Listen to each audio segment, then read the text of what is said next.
Hi ಸ್ನೇಹಿತರೆ, ಎಲ್ಲರಿಗೂ ನಮಸ್ಕಾರ. ಗೃಹಲಕ್ಷ್ಮಿ ಮತ್ತು ಅನ್ನಭಾಗ್ಯ ಯೋಜನೆಯ ಹಣ ಪಡೆಯುತ್ತಿರುವ ಪ್ರತಿಯೊಂದು ಫಲಾನುಭವಿಗಳು ಈ ಒಂದು ವಿಡಿಯೋನ ಮಿಸ್ ಮಾಡದೆ ಪೂರ್ತಿ ನೋಡಿ. ಸರ್ಕಾರದಿಂದ ಈ ಒಂದು ಪ್ರತಿಯೊಂದು ಫಲಾನುಭವಿಗಳಿಗೆ ಒಂದು ಹೊಸ ರೂಲ್ಸ್ ಜಾರಿಗೆ ಬಂದಿದೆ. ನಿಮ್ಮ ಬ್ಯಾಂಕ್ ಖಾತೆಗೆ ಮುಂದಿನ ದಿನಗಳಲ್ಲಿ ಗೃಹಲಕ್ಷ್ಮಿ ಮತ್ತು ಅನ್ನಭಾಗ್ಯ ಯೋಜನೆಯ ಹಣ ಬರೋದಿಲ್ಲ. ಯಾವ ಒಂದು ಕಾರಣಕ್ಕೆ ನಿಮ್ಮ ಬ್ಯಾಂಕ್ ಖಾತೆಗೆ ಹಣ ಬರೋದಿಲ್ಲ. ಮತ್ತೆ ಗೃಹಲಕ್ಷ್ಮಿ ಯೋಜನೆಯ 5ನೇ ಕಂತಿನ ಹಣ ಕುರಿತು ಕೆಲವೊಂದು ಮಾಹಿತಿ ಕೂಡ ಇದೆ. ಅದೇ ರೀತಿ ಯಾರಿಗೆಲ್ಲ ಗೃಹಲಕ್ಷ್ಮಿ ಯೋಜನೆಯ 1ನೇ ಕಂತಿನ ಹಣ ಮತ್ತು 2ನೇ ಕಂತಿನ ಹಣ, 3ನೇ ಕಂತಿನ ಹಣ ಹಾಗೂ 4ನೇ ಕಂತಿನ ಹಣ ನಿಮ್ಮ ಬ್ಯಾಂಕ್ ಖಾತೆಗೆ ಇನ್ನೂ ಕೂಡ ಬಂದಿಲ್ಲ ಅಂತ ಹೇಳ್ತಾ ಇದ್ದೀರಲ್ಲ, ಅಂತಹ ಫಲಾನುಭವಿಗಳ ಬ್ಯಾಂಕ್ ಖಾತೆಗೆ ಇಂದು ಯಾವ ಯಾವ ಜಿಲ್ಲೆಗಳ ಫಲಾನುಭವಿಗಳ ಬ್ಯಾಂಕ್ ಖಾತೆಗೆ 4ನೇ ಕಂತಿನ ಹಣ ಮತ್ತು ಗೃಹಲಕ್ಷ್ಮಿ ಪೆಂಡಿಂಗ್ ಹಣ ಬಿಡುಗಡೆ ಆಗ್ತಾಯಿದೆ ಅಂತ ನಾನು ನಿಮಗೆ ಈ ಒಂದು ವಿಡಿಯೋದಲ್ಲಿ ಮಾಹಿತಿನ ಕೊಡ್ತಾ ಇದ್ದೀನಿ. ಅದಕ್ಕಿಂತ ಮುಂಚೆ ನೀವೇನಾದ್ರೂ ಇನ್ನೂ ಸಹ ನನ್ನ ಚಾನಲ್ನ ಸಬ್ಸ್ಕ್ರೈಬ್ ಮಾಡ್ಕೊಳ್ತೇನೆ ವಿಡಿಯೋ ನೋಡ್ತಾ ಇದ್ದರೆ ದಯವಿಟ್ಟು ಪ್ರತಿಯೊಬ್ಬರೂ ಚಾನಲ್ನ ಸಬ್ಸ್ಕ್ರೈಬ್ ಮಾಡ್ಕೊಳ್ಳಿ. ನೋಡಿ ಸ್ನೇಹಿತರೆ, ತುಂಬ ಜನ ವಿಡಿಯೋನ ನೋಡ್ತಾ ಇದ್ದೀರಾ, ಆದರೆ ತುಂಬ ಜನ ಇನ್ನೂ ಕೂಡ ಚಾನಲ್ನ ಸಬ್ಸ್ಕ್ರೈಬ್ ಮಾಡ್ಕೋತಾ ಇಲ್ಲ. ದಯವಿಟ್ಟು ಪ್ರತಿಯೊಬ್ಬರೂ ಕೂಡ ಚಾನಲ್ನ ಸಬ್ಸ್ಕ್ರೈಬ್ ಮಾಡಿಕೊಂಡು ಹಾಗೆ ಈ ವಿಡಿಯೋಗೆ ಒಂದು ಲೈಕ್ನ ಕೊಡಿ. ನೋಡಿ ಸ್ನೇಹಿತರೆ, ಗೃಹಲಕ್ಷ್ಮಿ ಯೋಜನೆ ಮತ್ತು ಅನ್ನಭಾಗ್ಯ ಯೋಜನೆಯ ಪ್ರತಿಯೊಂದು ಫಲಾನುಭವಿಗಳಿಗೆ ಸರ್ಕಾರದಿಂದ ಕೆಲವೊಂದು ನಿಯಮಗಳು ಜಾರಿಗೆ ಬಂದಿದೆ. ನಿಮ್ಮ ಬ್ಯಾಂಕ್ ಖಾತೆಗೆ ಈ ಒಂದು ಹೊಸ ನಿಯಮದ ಪ್ರಕಾರ ಗೃಹಲಕ್ಷ್ಮಿ ಯೋಜನೆಯ ಹಣ ಬರಬೇಕು ಅಥವಾ ಅನ್ನಭಾಗ್ಯ ಯೋಜನೆಯ ಹಣ ಬರಬೇಕು ಅಂದರೆ ಈ ಒಂದು ನಿಯಮಗಳನ್ನ ನೀವು ಪಾಲಿಸಿದರೆ ಮಾತ್ರ ನಿಮ್ಮ ಬ್ಯಾಂಕ್ ಖಾತೆಗೆ ಗೃಹಲಕ್ಷ್ಮಿ ಮತ್ತು ಅನ್ನಭಾಗ್ಯ ಯೋಜನೆಯ ಹಣ ಖಂಡಿತವಾಗಿಯೂ ಬಂದೇ ಬರುತ್ತೆ. ಹಾಗಾದರೆ ಆ ಒಂದು ನಿಯಮ ಏನು ಅಂತ ನೀವು ಕೇಳಬಹುದು. ನೋಡಿ, ಗೃಹಲಕ್ಷ್ಮಿ ಮತ್ತು ಅನ್ನಭಾಗ್ಯ ಫಲಾನುಭವಿಗಳು ನಿಮ್ಮ ಬ್ಯಾಂಕ್ ಖಾತೆಗೆ ನಿಮ್ಮ ಹತ್ತಿರ ಇರುವಂತಹ ಒಂದು ರೇಷನ್ ಕಾರ್ಡ್ ಮುಖಾಂತರನೇ ನಿಮ್ಮ ಬ್ಯಾಂಕ್ ಖಾತೆಗೆ ಹಣ ಬರ್ತಾ ಇರೋದು. ಈಗ ಗೃಹಲಕ್ಷ್ಮಿ ಯೋಜನೆಗೆ ಅಪ್ಲಿಕೇಶನ್ನ ಹಾಕಬೇಕಾದ್ರೆ ನಿಮ್ಮ ಒಂದು ರೇಷನ್ ಕಾರ್ಡ್ನ ಮೂಲಕ ನೀವು ಅಪ್ಲಿಕೇಶನ್ನ ಹಾಕಿದ್ದೀರಾ. ಅದೇ ರೀತಿ ಅನ್ನಭಾಗ್ಯ ಯೋಜನೆಯ ಹಣ ನಿಮ್ಮ ಬ್ಯಾಂಕ್ ಖಾತೆಗೆ ಬರಬೇಕು ಅಂದರೆ ನಿಮ್ಮ ರೇಷನ್ ಕಾರ್ಡ್ನ ಆಧಾರದ ಮೇಲೆ ಸರ್ಕಾರದಿಂದ ಅನ್ನಭಾಗ್ಯ ಯೋಜನೆಯ ಅಕ್ಕಿ ಬದಲು ಹಣನ ನಿಮ್ಮ ಬ್ಯಾಂಕ್ ಖಾತೆಗೆ ಬಿಡುಗಡೆ ಮಾಡ್ತಾರೆ. ಆದರೆ ಸರ್ಕಾರದಿಂದ ಬಂದಿರುವಂತಹ ಈ ಒಂದು ನಿಯಮದ ಪ್ರಕಾರ ನಿಮ್ಮ ರೇಷನ್ ಕಾರ್ಡ್ನ ಸರ್ಕಾರ ಕ್ಯಾನ್ಸಲ್ ಮಾಡ್ತಾ ಇದೆ. ಯಾವ ಒಂದು ಕಾರಣಕ್ಕೆ ನಿಮ್ಮ ಒಂದು ರೇಷನ್ ಕಾರ್ಡ್ನ ಸರ್ಕಾರ ಕ್ಯಾನ್ಸಲ್ ಮಾಡ್ತಾ ಇದೆ ಅಂತ ನಾನು ನಿಮಗೆ ಈ ಒಂದು ವಿಡಿಯೋದಲ್ಲಿ ತಿಳಿಸ್ಕೊಡ್ತಾ ಇದ್ದೀನಿ.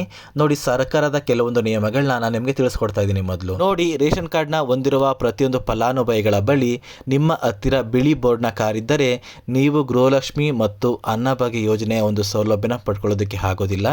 ಸರ್ಕಾರದಿಂದ ನಿಮ್ಮೊಂದು ರೇಷನ್ ಕಾರ್ಡ್ನ ಕ್ಯಾನ್ಸಲ್ ಮಾಡುವಂತಹ ಸಾಧ್ಯತೆ ತುಂಬಾನೇ ಇದೆ. ಅದೇ ರೀತಿ ನಿಮ್ಮ ವಾರ್ಷಿಕ ಆದಾಯ 7 ಲಕ್ಷಕ್ಕಿಂತ ಹೆಚ್ಚಾಗಿದ್ದರೆ ನೀವು ನಿಮ್ಮ ಒಂದು ರೇಷನ್ ಕಾರ್ಡ್ನ ಕಳ್ಕೋಬೇಕಾಗುತ್ತೆ.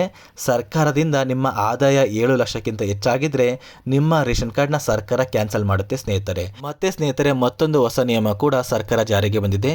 ನಿಮ್ಮ ಮನೆಯಲ್ಲಿ 4 ಸದಸ್ಯರು ಇರ್ತೀರಾ ಅಂತ ನೀವು ಅಂದ್ಕೊಳ್ಳಿ. ಈ ಒಂದು 4 ಸದಸ್ಯರಲ್ಲಿ ಯಾರ ಬಳಿಯೂ ಕೂಡ 7 ಎಕರೆಗಿಂತ ಹೆಚ್ಚು ಆಸ್ತಿ ಇರಬಾರ್ದು. ಯಾರ ಹತ್ರ ಆದ್ರೂ 7 ಎಕರೆಗಿಂತ ಹೆಚ್ಚು ಆಸ್ತಿ ಇದ್ದರೆ ನಿಮ್ಮ ರೇಷನ್ ಕಾರ್ಡ್ನ ಸರ್ಕಾರ ಕ್ಯಾನ್ಸಲ್ ಮಾಡುವಂತಹ ಸಾಧ್ಯತೆ ತುಂಬಾ ಇದೆ.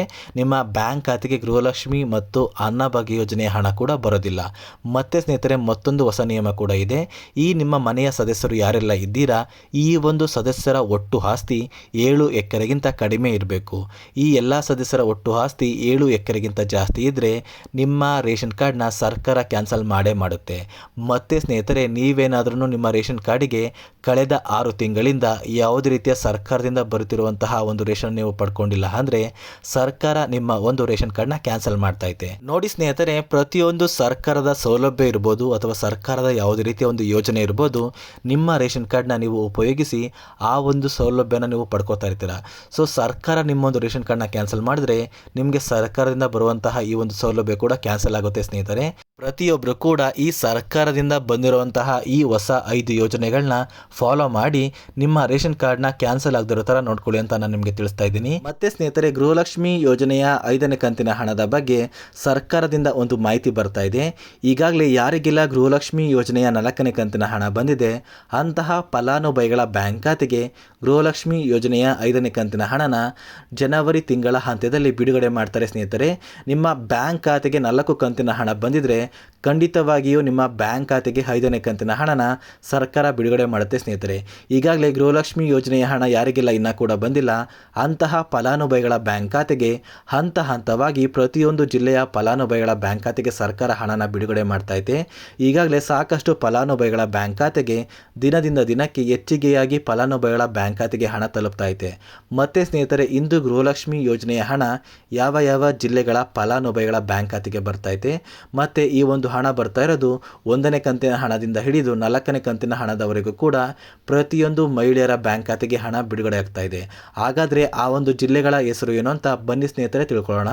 ಮೊದಲಿಗೆ ಸ್ನೇಹಿತರೆ, ಬಾಗಲಕೋಟೆ, ಬೆಂಗಳೂರು ನಗರ, ಬೆಂಗಳೂರು ಗ್ರಾಮಾಂತರ, ಬೆಳಗಾವಿ, ಬಳ್ಳಾರಿ, ಬೀದರ್, ವಿಜಯನಗರ, ಚಾಮರಾಜನಗರ, ಚಿಕ್ಕಬಳ್ಳಾಪುರ, ಚಿಕ್ಕಮಗಳೂರು, ಚಿತ್ರದುರ್ಗ, ದಕ್ಷಿಣ ಕನ್ನಡ, ದಾವಣಗೆರೆ, ಧಾರವಾಡ, ಗದಗ, ಕಲಬುರಗಿ, ಹಾಸನ, ಹಾವೇರಿ, ಕೊಡಗು, ಕೋಲಾರ, ಕೊಪ್ಪಳ, ಮಂಡ್ಯ, ಮೈಸೂರು, ರಾಯಚೂರು, ರಾಮನಗರ, ಶಿವಮೊಗ್ಗ, ತುಮಕೂರು, ಉಡುಪಿ, ಉತ್ತರ ಕನ್ನಡ ಮತ್ತು ಯಾದಗಿರಿ ಈ ಒಂದು ಜಿಲ್ಲೆಗಳ ಫಲಾನುಭವಿಗಳ ಬ್ಯಾಂಕ್ ಖಾತೆಗೆ ಗೃಹಲಕ್ಷ್ಮಿ ಯೋಜನೆಯ 1ನೇ ಕಂತಿನ ಹಣ, 2ನೇ ಕಂತಿನ ಹಣ ಮತ್ತು 3ನೇ ಕಂತಿನ ಹಣ ಪ್ರತಿಯೊಂದು ಫಲಾನುಭವಿಗಳ ಬ್ಯಾಂಕ್ ಖಾತೆಗೆ ಬಿಡುಗಡೆ ಆಗ್ತಾ ಇದೆ. ಅದೇ ರೀತಿ 4ನೇ ಕಂತಿನ ಹಣ ಕೂಡ ಈ ಒಂದು ಜಿಲ್ಲೆಗಳ ಫಲಾನುಭವಿಗಳ ಬ್ಯಾಂಕ್ ಖಾತೆಗೆ ಇಂದು ಬಿಡುಗಡೆ ಆಗ್ತಿದೆ ಸ್ನೇಹಿತರೆ. ನೋಡಿ, ನಿಮ್ಮ ಬ್ಯಾಂಕ್ ಖಾತೆಗೆ ಇಲ್ಲಿಯವರೆಗೂ ಗೃಹಲಕ್ಷ್ಮಿ ಯೋಜನೆಯ ಎಲ್ಲ ಕಂತುಗಳ ಹಣ ಬಂದಿದ್ದರೆ ಪ್ರತಿಯೊಬ್ಬರೂ ವಿಡಿಯೋಗೆ ಒಂದು ಲೈಕ್ನ ಕೊಟ್ಟು ಹಾಗೆ ಒಂದು ಕಮೆಂಟ್ನ ಮಾಡಿ ಅಂತ ಕೇಳ್ಕೊತಾ ಇದ್ದೀನಿ. ಮತ್ತು ಸ್ನೇಹಿತರೆ, ನಿಮ್ಮ ಬ್ಯಾಂಕ್ ಖಾತೆಗೆ ಗೃಹಲಕ್ಷ್ಮಿ ಯೋಜನೆಯ ಪೆಂಡಿಂಗ್ ಇರುವಂತಹ ಹಣ ಇಂದು ನಿಮ್ಮ ಬ್ಯಾಂಕ್ ಖಾತೆಗೆ ಖಂಡಿತವಾಗಿಯೂ ಬಿಡುಗಡೆ ಆಗುತ್ತೆ. ಸರ್ಕಾರದಿಂದ ಪ್ರತಿಯೊಂದು ಫಲಾನುಭವಿಗಳ ಬ್ಯಾಂಕ್ ಖಾತೆಗೆ ಗೃಹಲಕ್ಷ್ಮಿ ಯೋಜನೆಯ ಎಲ್ಲ ಕಂತುಗಳ ಹಣನ ಬಿಡುಗಡೆ ಮಾಡ್ತಾರೆ ಅಂತ ಹೇಳ್ತಾ ಈ ಒಂದು ವಿಡಿಯೋನ ಇಲ್ಲಿಗೆ ಎಂಡ್ ಮಾಡ್ತಾ ಇದ್ದೀನಿ. ನೋಡಿ ಸ್ನೇಹಿತರೆ, ನಾನು ನಿಮಗೆ ಈ ಒಂದು ವಿಡಿಯೋದಲ್ಲಿ ಕೊಟ್ಟಿರುವಂಥ ಮಾಹಿತಿ ನಿಮಗೇನಾದ್ರೂ ಇಷ್ಟ ಆಗಿದರೆ ದಯವಿಟ್ಟು ನನ್ನ ಚಾನಲ್ನ ಸಬ್ಸ್ಕ್ರೈಬ್ ಮಾಡ್ಕೊಳ್ಳಿ ಮತ್ತು ವಿಡಿಯೋನ ಲೈಕ್ ಮಾಡಿ.